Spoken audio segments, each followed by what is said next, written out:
Uno de los temas que queremos conversar con el siguiente entrevistado es el IFE, el ingreso familiar de emergencia, que sigue tramitándose en la Comisión de Hacienda del Senado. Depende cuán rápido pase a sala y con qué tipo de modificaciones y podría pagarse este mismo mes. Vamos a ver entonces de aquello junto al senador Francisco Chaguán. Senador, muchísimas gracias por acompañarnos. Muchas gracias, Mónica. ¿Cómo estás? Efectivamente, estamos convocados. Oye, pero déjeme hacerle la pregunta. Pero déjeme hacerle la pregunta primero, pues. Ya, la pregunta es la siguiente. ¿En qué plazo se podría tener aprobado esto? Bueno, está facultada la mesa para convocar al Senado el día sábado, domingo y lunes. Y estamos esperando justamente que salga el proyecto de la comisión para poder tenerlo despachado entre las sesiones que él ha mencionado, entre el sábado, el domingo y el lunes. Si eso fuese así, debiera irse a tercer trámite y esperamos que en el transcurso de esta semana esté aprobado el ingreso familiar de emergencia universal, acercándose la propuesta del gobierno a la propuesta de la oposición. Este fue uno de los anuncios que nosotros esperamos en la cuenta pública, que no llegó, y que llegó tardíamente, llegó 2 días después. Llegaron otros anuncios que no esperaban y que sí llegaron. Así es la vida, senador, si lo sabemos. Entonces ya vamos a hablar de los otros, de los que llegaron y no esperaban, y este que esperaban y no llegó. Ahora, pregunta, ¿usted es de los que cree que tiene que pagarse finalmente el IFE hasta cuándo? Bueno, el gobierno proponía inicialmente que el ingreso familiar de emergencia se pagara hasta septiembre. Nosotros ya logramos que se pagara hasta mediados de septiembre. Ciertamente esperamos que haya un esfuerzo mayor del gobierno. Esperamos claramente que el gobierno entienda la angustia que están viviendo las familias chilenas y que los procesos de recuperación de la capacidad de empleo de las MIPYME y las pymes se va a rezagar. Y por eso es que nosotros pedimos que se extienda en el mayor plazo posible. Ideal hasta diciembre, y de lo contrario, bueno, a lo menos completar el mayor periodo posible a partir de ya el mediado de mes de septiembre, que ya logramos que se concretara. Ya, pero no está su voto condicionado a que se apruebe hasta diciembre. Usted, si no, igual lo va a votar a favor. Sí, claramente vamos a votar a favor, pero estamos haciendo todo el esfuerzo con el gobierno, todo el esfuerzo necesario con el gobierno para que en definitiva entienda que la angustia de las familias chilenas y aquellos que requieren efectivamente poder y estar en cuarentena y requieren poder someterse a las medidas de carácter sanitario, requieren los recursos necesarios para poder hacerlo. Senador, el presidente de la República en la cuenta pública pidió perdón por las personas a las que no les habían llegado a tiempo y de manera suficiente las ayudas sociales. Yo quisiera preguntarle si usted cree que debió pedir perdón por algo más. A ver, primero contarte, Mónica, que yo fui uno de los más críticos desde el inicio del gobierno, señalando que a nuestro gobierno le faltaba calle, y después de la pandemia le faltó mucho más rapidez para poder llegar rápidamente con las ayudas necesarias tanto para las MIPYME como para las pymes, como también para las familias chilenas que lo estaban pasando mal. Yo creo que el presidente, mire, si una de las cosas que rescato de la cuenta pública es el tono.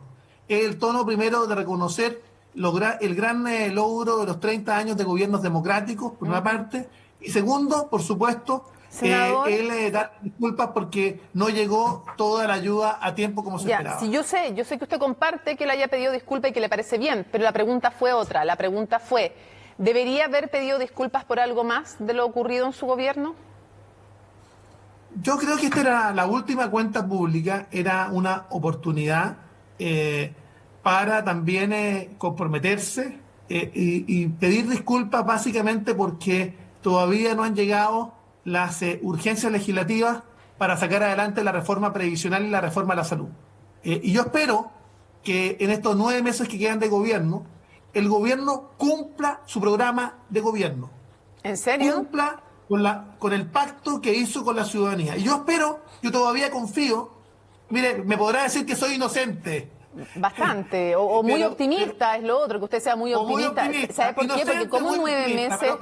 Pero espérese, ¿cómo en 9 meses va a cumplir con todo el programa de gobierno? A ver, ¿qué quiere que cumpla? Al menos con estas dos reformas estructurales y que pueden constituir el legado de su administración. AFP Entonces yo le quiero pedir al presidente, Ya, pero AFP, ¿qué es lo otro? La reforma previsional Ya. y la reforma a la salud. Ambas están en el Senado. Una está en la Comisión de Hacienda del Senado, donde esperamos sacar adelante justamente esta reforma previsional que le va a dar dignidad a los pensionados del pilar contributivo, que le va a dar la posibilidad cierta de terminar con las tablas de mortalidad. Va a permitir efectivamente subir sustantivamente las pensiones de los chilenos.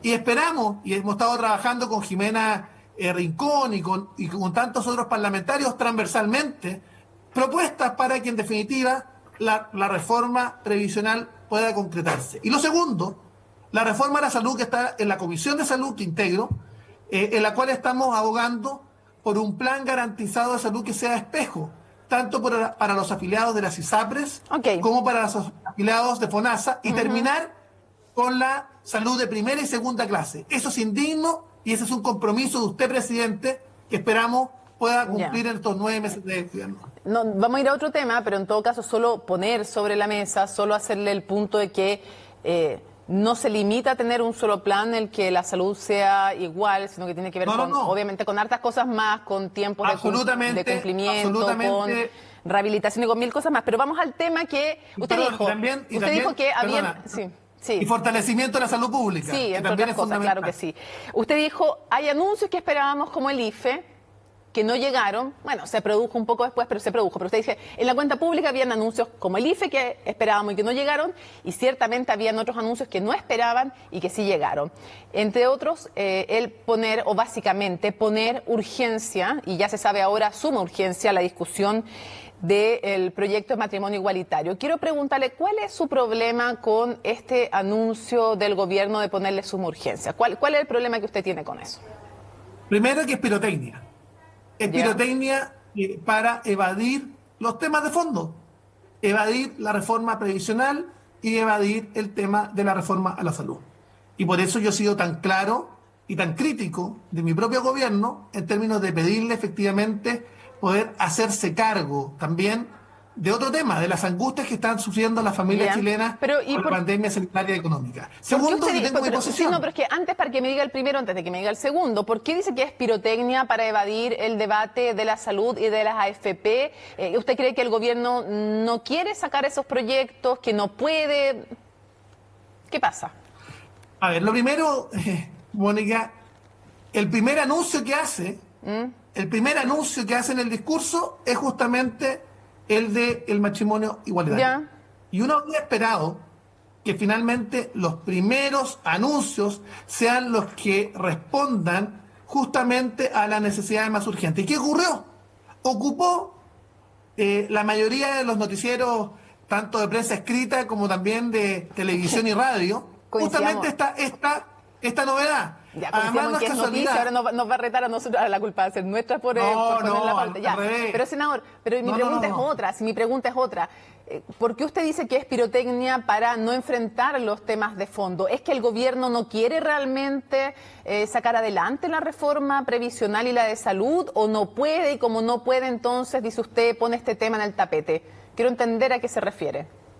Bueno, porque yo creo que claramente este tema, que es un tema que se puede, que obviamente el Parlamento está para discutir todos los temas. Ya. Y yo tengo mi posición sobre el particular. Yo creo que ciertamente el matrimonio es una institución entre un hombre y una mujer, pero más allá de que yo tenga mi posición. Senador, ¿y por qué cree eso? ¿Por qué cree eso usted? ¿Por qué usted cree que el matrimonio, porque no le estamos hablando del matrimonio religioso, ¿por qué usted cree que el matrimonio civil, que es un contrato, tiene que ser una institución entre un hombre y una mujer? ¿Por qué?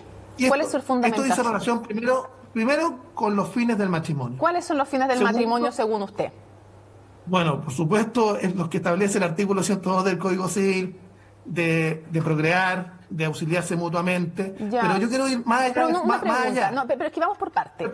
Mónica, es que te quiero responder. No, espérese, es que antes de eso, si esos son los fines del matrimonio, si no basta con quererse, cuidarse, sino que tiene que ser obligatoria la procreación, entonces yo le invitaría a hacer una indicación para que se prohibiera a las parejas infértiles casarse.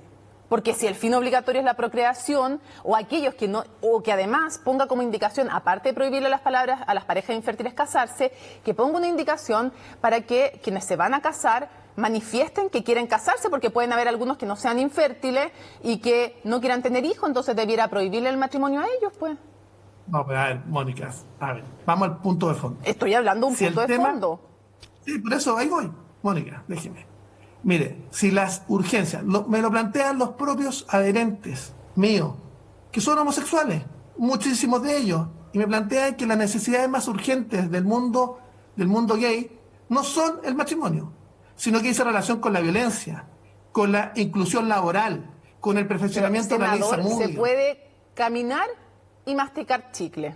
Ah, ¿usted cree? Sí, a mí me gustaría, que el gobierno caminara y mascara chicle, pero no parece estoy hablando de que... los parlamentarios de ustedes, me imagino que pueden caminar y masticar chicle, ¿o no?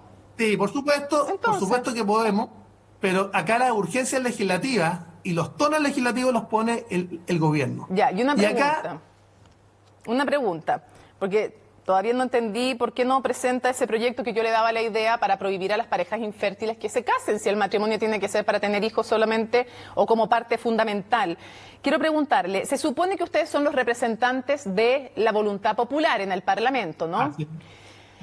Efectivamente. Sí, entonces a través de sus votos se manifiesta esa voluntad popular.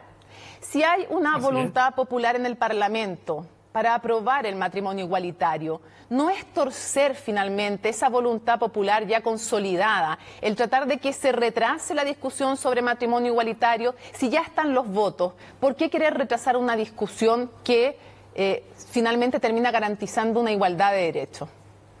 Uno representa una determinada cosmovisión de la sociedad. ¿Ya? Por mí votaron 152.000 electores. 152.000 electores que me hizo ser el parlamentario más votado de Chile. Sí, y arrastró a un compañero incluso. Así es, pero mis electores creen que el matrimonio es una institución entre un hombre y una mujer, y ese principio yo lo voy a defender. Pero si me parece estupendo, senador, lo invito a que lo defienda, me parece estupendo que lo defienda. Si yo le pregunto otra cosa, o sea, me parecería el colmo que usted lo elijan diciendo que usted va a defender eso y después me dijera voy a votar en otra forma. Está muy bien lo que usted hace. Si lo que yo le digo es que así como sus electores votaron por usted por eso, votaron por otros por otras razones. Entonces, ¿por qué no dejar que esa voluntad popular a través de los parlamentarios se manifieste en el Parlamento y se vote? Si se rechaza, se rechaza, pero ¿por qué querer retrasarlo? Porque en el fondo lo que se hace, pero que sí, pues, porque cuando usted está rechazando que el gobierno le ponga suma urgencia. La suma urgencia no lo obliga a usted a votar de una forma u otra, lo que lo obliga es a votar. Entonces, ¿cuál es el problema? No entiendo cuál es el problema de que se manifieste esa voluntad popular. Lo obliga a votar. ¿Cómo? Usted confunde la discusión. ¿Cómo? ¿La urgencia lo obliga a votar de alguna forma? No, pero Mónica, usted confunde la discusión. A ver. Porque mi planteamiento no es que el gobierno tenga su legítimo derecho a ponerle urgencias a los proyectos que estime convenientes. Pero si eso fue lo que hizo. Escúcheme. Lo que yo estoy señalando, que este gobierno es de nuestra coalición, que elegimos con nuestros votos. Y yo lo que estoy señalando es que lo que no puede ocurrir es que un gobierno sorprenda a sus parlamentarios y sorprenda a su coalición respecto de los temas. De hecho, se nos enviaron 2 discursos del presidente. El problema, curioso, el problema es la sorpresa. Pero claro, pues. Y ninguno de los 2 textos que envió el gobierno, contemplaba este párrafo. A ver, yo entiendo que el momento es complicado, porque además es antes de una primaria. Además, antes, usted quiere una noticia y un titular, se lo doy. A ver, si el problema es otro, mire, a ver. ¿Cuál es el titular? Estamos enfrente. No me haga publicidad engañosa. A ver, ¿cuál es el titular? No, mire, escúcheme. ¿Va a renunciar a Renovación Nacional? Estamos frente a una elección. A una elección que va a ser una de las más importantes que nos van quedando, que es la elección parlamentaria. Acá, si el gobierno insiste en poner sobre la mesa temas que dividen a la coalición de gobierno, lo que se nos puede producir es que, tal como lo advertí en abril de este año, antes de la elección de los convencionales, que venía un tsunami rojo de extrema izquierda, lo que se puede producir frente a, finalmente, la desafección de los propios electores del sector, que en la tercera ola del tsunami termine por dejar a la coalición de Chile Vamos con menos del 20% de representación. Es decir, que la coalición de Chile Vamos cierre la puerta por fuera del Parlamento. Y acá lo que se requiere, si un presidente cree en el proyecto su propia coalición, es generar la capacidad de responder a la ciudadanía respecto a sus aspiraciones, pero por otro lado, ser capaces de poder articular. ¿Y sabe por qué? Porque el presidente tomó una decisión compleja. Para que no se vuelva monólogo, el titular era que, para entender cuál era el titular era que si siguen insistiendo en estos temas, ¿van a quedar reducidos al 20% en el Parlamento? No, es más grave. Se va a reproducir el desastre electoral del 64. O sea... Y yo quiero decirle al presidente Piñera, con todo respeto y lealtad, porque cuando uno tiene lealtad con el presidente le dice, por supuesto, las cosas positivas, pero también cuando se equivoca. Lo que está haciendo al introducir temáticas que dividen a su propia coalición del gobierno es arriesgarnos a un desastre electoral como el del 64, donde la centro derecha quedó diezmada. Entonces, yo le quiero plantear lo siguiente. Acá se trata de cómo somos capaces de que él pueda cumplir con su propia decisión. ¿Cuál fue su decisión? Jefe de Estado, jefe de gobierno y jefe de coalición. Y Chile Vamos no existe. Mónica, escúcheme. Chile Vamos no existe más allá de las reuniones en el Comité Político de la Moneda. No hay interlocución. Ese era mejor titular, senadora, para poder hacerle preguntas, si no esto es un monólogo.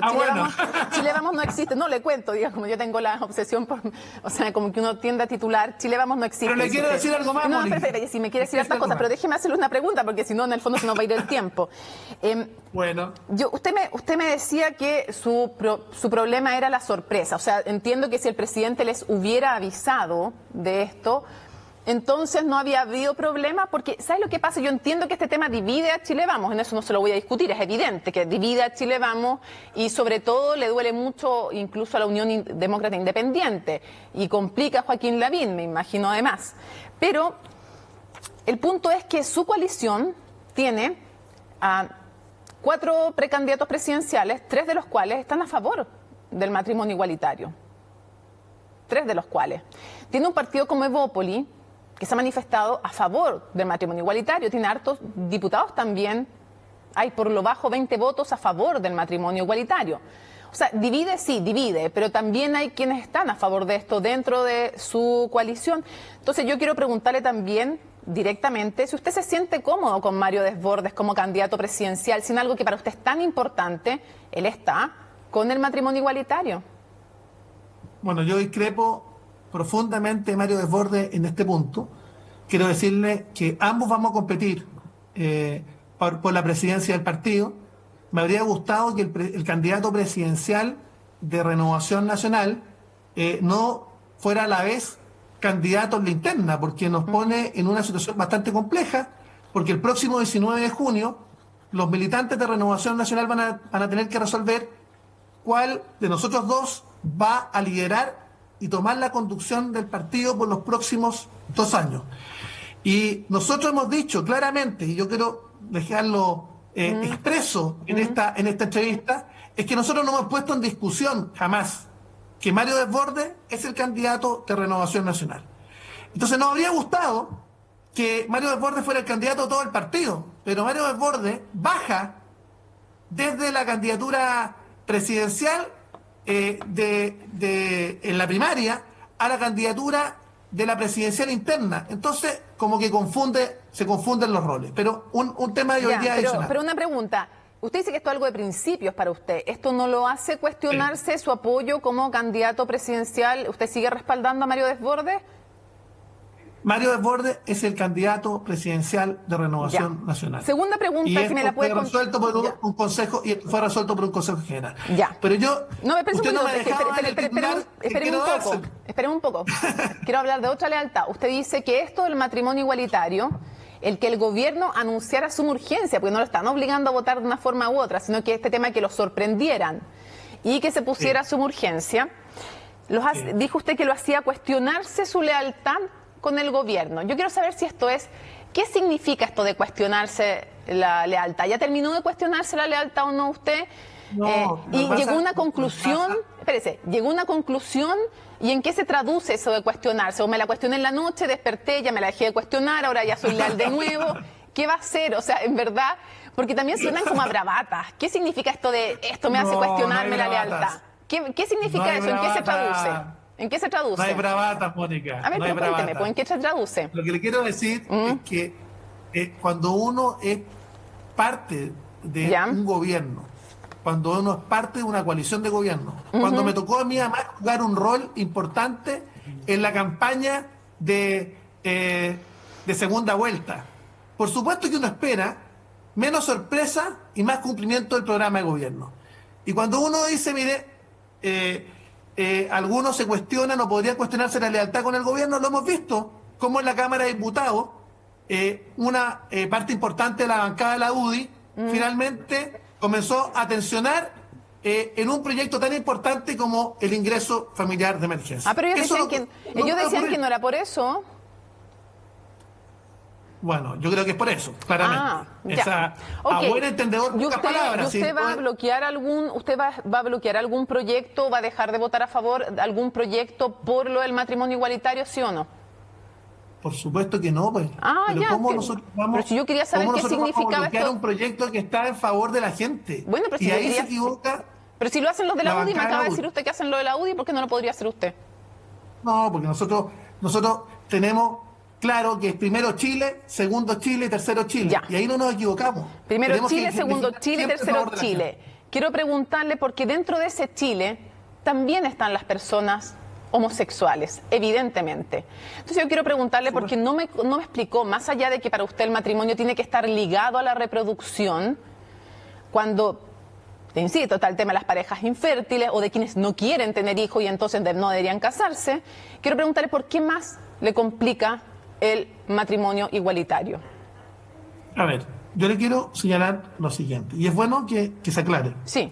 Si ha habido una persona que ha estado luchando básicamente por el acceso hace bastante tiempo por la triple terapia para las personas con VIH, que no solamente contraen las personas homosexuales, también los heterosexuales. ¿Por qué menciona lo del VIH si el VIH ataca a personas homosexuales y heterosexuales? Se lo acabo de decir, que no solamente los homosexuales, también a los heterosexuales. ¿Por qué lo menciona? No entiendo.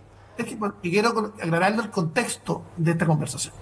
La segunda, he sido yo el que ha pedido justamente test rápido, que ha implementado justamente esta administración, justamente para luchar, para que se visibilice la lucha que tenemos que dar todos los chilenos por el VIH.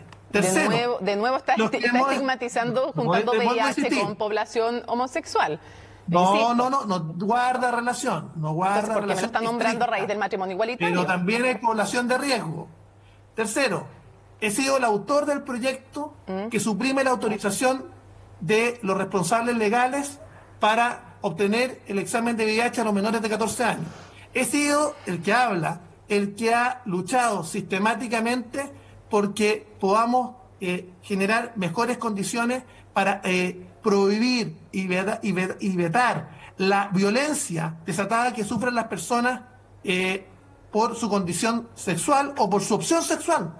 Entonces, acá un tema dice relación con el respeto, que me parece a mí que es de la mayor importancia para la diversidad, pero ciertamente yo a lo menos creo que este no es el tema más importante para la comunidad gay. Senador, se nos va a acabar el tiempo, tengo dos preguntas. Pero déjeme... Es que me alegro que me haya nombrado algo que tenía que ver realmente con temas de minorías sexuales o disidencias sexuales, porque cuando me nombraba el VIH yo decía, chuta, está reducido, o sea, su lucha en el fondo en pro de la igualdad se reduce. Lo encuentro medio estigmatizado, pero en fin, le quiero preguntar, porque todavía no me contesta, ¿cuál es su problema con el matrimonio igualitario, con que un contrato civil permita que dos adultos se casen independiente de si son hetero u homosexuales? ¿Cuál es su problema con aquello, senador, con igualar derechos entre dos personas adultas, sean hombres o mujeres? ¿Por qué no? Porque cada institución, a ver, Mónica, cada institución tiene su naturaleza. Varían las instituciones. Esperemos un poquito, pues. Porque pareciera que usted tiene una opinión sobre el particular y yo tengo una opinión distinta. Por eso digo, y está legítimo. Cuénteme. Pero déjeme también expresárselo. Cuénteme. Primero, nosotros tenemos la unión civil, que regula justamente los efectos civiles de las personas que viven bajo un mismo techo y que tienen la posibilidad de desplegar el amor que estiman conveniente y sean personas del mismo sexo. Pero yo creo que el matrimonio no es lo mismo. El matrimonio es una institución. No, pero a mi juicio, el matrimonio es una institución que por su naturaleza. ¿Por qué? Debe ser entre un hombre y una mujer. ¿Por qué? Porque tengo la firme convicción. No, porque si yo así sé que lo tiene la creo. firme convicción, pero usted me lo restringe al tema de la... Si me queda súper claro que su convicción es firme, maravilloso, si el punto que usted, cuando lo razona y me lo explica, me dice que tiene que ver con que el tema de la procreación... Primero, por la finalidad del matrimonio. Ya. Segundo, por la finalidad de la institución. Tercero, por la finalidad... Por supuesto. Entonces prohíbe que se casen las personas infértiles o las que no quieren tener hijos. ¿Por qué no lo prohíbe? Por favor, no lo rebusca, sí. Pero sí, pues. Oiga, le quiero señalar lo siguiente. Pero déjeme darle el titular que a usted le va a gustar. Mire, que va a votar a favor del matrimonio igualitario. Ese me gustaría. Ya. No, voy a responderle todas las preguntas que usted necesite y todo el tiempo. Ya, pero no nos queda poquito, así que estaría cerrando. Una idea respecto a un tema que nos parece importante. Nosotros estamos pidiendo reformular la Confederación Democrática. ¿Y qué significa esto? Ocurrió en la década del 70, donde nosotros hicimos un llamado, más allá de nuestra propia coalición de gobierno, y hoy día se lo estamos haciendo a los convencionales de la exconcertación y a los independientes que quieran defender las ideas de la libertad y la democracia para reconstruir efectivamente el tercio que Chile Vamos no logró en la Convención Constitucional.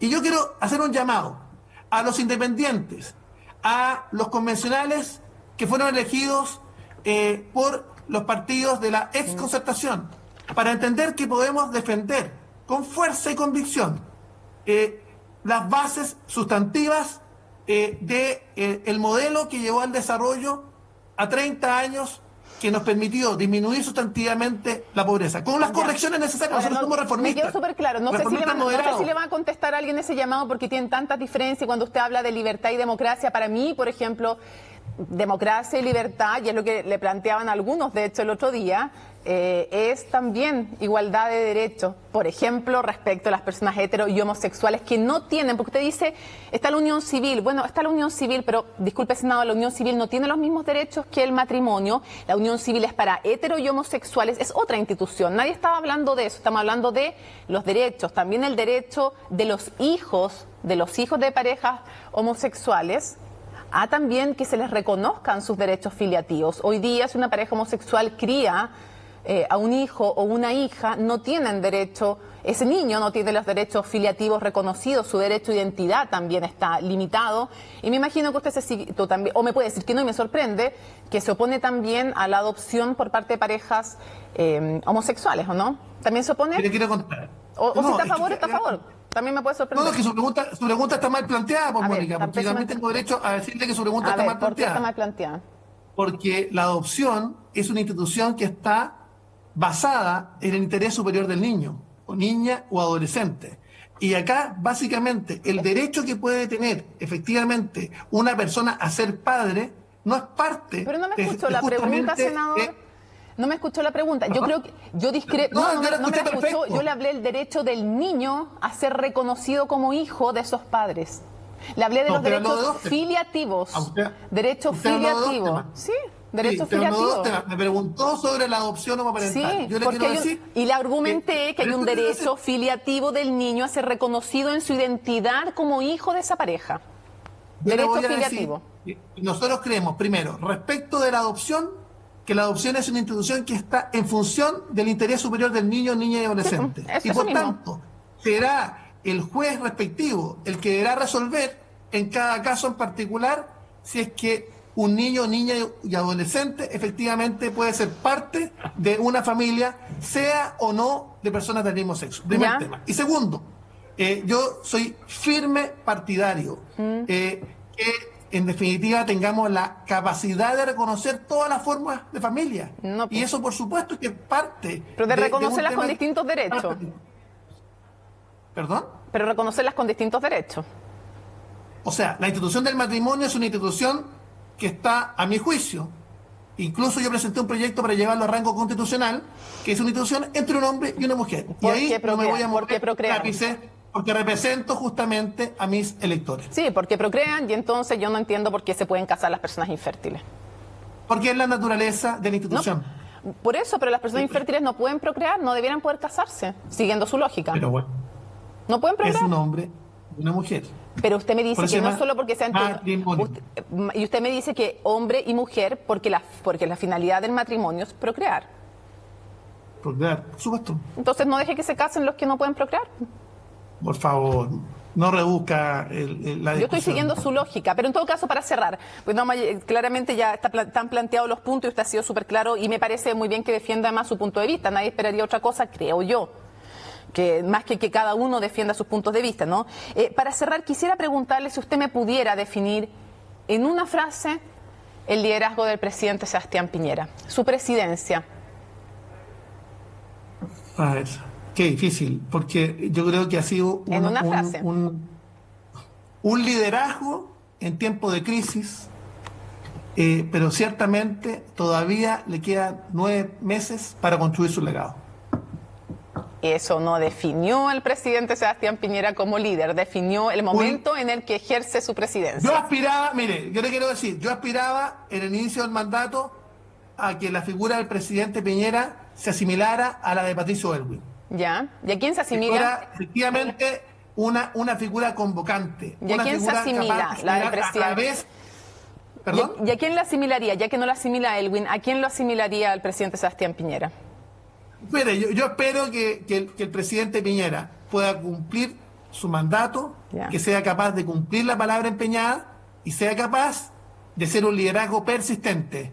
Y ojalá que sea un presidente, un presidente que no nos siga sorprendiendo. Porque tiene que construir su legado. Sí, para construir su legado, Mónica, necesitamos entregarle efectivamente una coalición que lo apoyó para ser elegido, que al menos tenga la capacidad de incidir en las temáticas de interés.